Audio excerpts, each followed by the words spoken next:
So what's the difference between an electronic teaching dossier and a traditional teaching dossier? Traditionally, teaching dossiers run in a sequential order from the beginning to the end. We often have our different pieces of the dossier in a sequential order, with part B or the end being the appendices.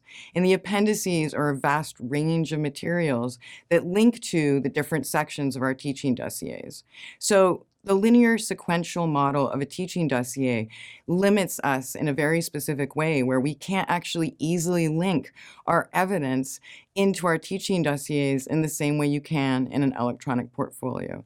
In an electronic portfolio, it's so easy to make a link immediately to that evidence.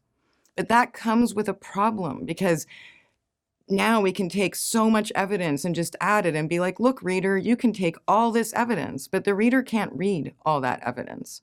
So it puts even more pressure on the creator of the portfolio to focus on what does the reader see. And so it puts more pressure to highlight the evidence effectively and link it in to the key parts of your portfolio. That's good practice with any teaching dossier, but in the electronic version, it sort of emphasizes how important that is, because your appendices can be almost infinite the longer you teach. So that's one of the key benefits of a teaching portfolio. More obviously, they allow you to upload and to share different kinds of expression of the learning your students have done and your own actual teaching. So you can easily bring in student blogs and little excerpts from various online forums, which is complicated to do in a sequential teaching dossier.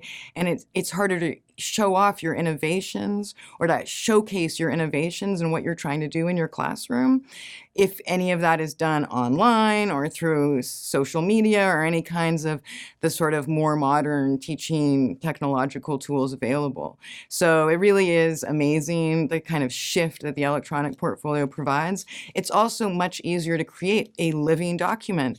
When these big binders are put together and you then keep adding to them, it gets cumbersome over time. But your electronic portfolio, it's just so much easier to upgrade it, fix it here and there. You don't have to like bring out your big dusty binder. So there's a lot of benefits of electronic portfolios for teaching dossiers. It's hard for me to believe in the year 2019 how difficult it is to actually find great examples of online teaching dossiers, but the time has come.